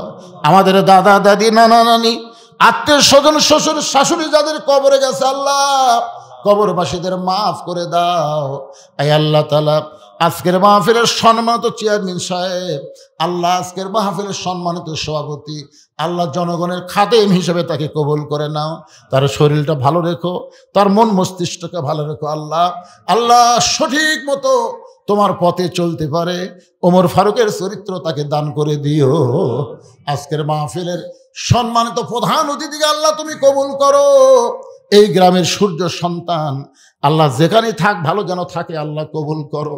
আল্লাহ, আজকের মাহফিলের প্রধান অতিথির ভাইরা ভাই, আল্লাহ দীর্ঘ সময় আলোচনা শুনলো, তাকেও তুমি ভালো রেখো। আল্লাহ, আমি গুনাহগার বলে দোয়া ফেরা দিও না। এতগুলো হাতের মধ্যে যে 2 হাত তোমার পছন্দ হয় আল্লাহ, সেই 2টা হাতের ওসিলে আজকের মাহফিলকে কবুল করে নাও। আমার সম্মানিত মা বোনেরা পর্দার অন্তরালে বসে বসে শুনেছে, আবিদা সালিহা পর্দা নিজে কবুল করে মা ফাতেমার চরিত্র দান করে দাও। আমি অসুস্থ, আমার মতো অসুস্থ অবস্থায় যারা হাত তুলেছে সুস্থতার নিয়ামত দান করে দাও। আল্লাহ, মিডিয়া ভাইদেরকে কবুল করো, যারা তোমার কোরআনের কথা নবীর হাদিসের কথা জনগণের মধ্যে প্রচার করতেছে, আল্লাহ এদের কামাইয়ের মধ্যেও তুমি বরকত দিয়া দিও। আয় আল্লাহ তাআলা, গোটা বিশ্বের মুসলমানকে তুমি হেফাজত করো। সিরিয়ার মুসলমানকে তুমি মুক্তি দিলা, বাংলাদেশের মুসলমানকে তুমি মুক্তি দিলা, ফিলিস্তিনের মুসলমানকে কবে মুক্তি দিবা আল্লাহ? তোমার বাইতুল মুকাদ্দাসকে হেফাজত করতে গিয়ে কত মুসলমানের বাচ্চারা আজকে দুনিয়া থেকে চলে যাচ্ছে আল্লাহ। আল্লাহ, তুমি সবই পারো। তুমি আবাবিল পাখি দিয়ে যদি কাবা ঘর হেফাজত করো, তাহলে তুমি কেন পারবে না ওই বাইতুল মুকাদ্দাসকে মুসলমানকে ফিরে দিতে? আল্লাহ, মেহেরবানি করে মিশরের মুসলমানকে আল্লাহ তুমি স্বাধীনতা দিয়ে দাও। পৃথিবীর যত জায়গায় মুসলমান বিপদে আছে আল্লাহ, মুসলমানের প্রতি তুমি খাস রহমত নাজিল করো। আমরা শুধু শুনবো না, কোরআন অনুযায়ী যেন চলতে পারি, এমন শক্তি মুসলমান, এমন ঈমান আমাদেরকে দান করে দাও। সুবহান রাব্বিকা রব্বিল ইজ্জাতি আম্মা ইয়াসিফুন ওয়া সালামুন আলাল মুরসালিন আলহামদুলিল্লাহি রব্বিল আলামিন ওয়াজাল আখিরাতি কালিমাতান ইনদাল মাউতি। সকলে পড়েন লা ইলাহা ইল্লাল্লাহু মুহাম্মাদুর রাসূলুল্লাহ সাল্লাল্লাহু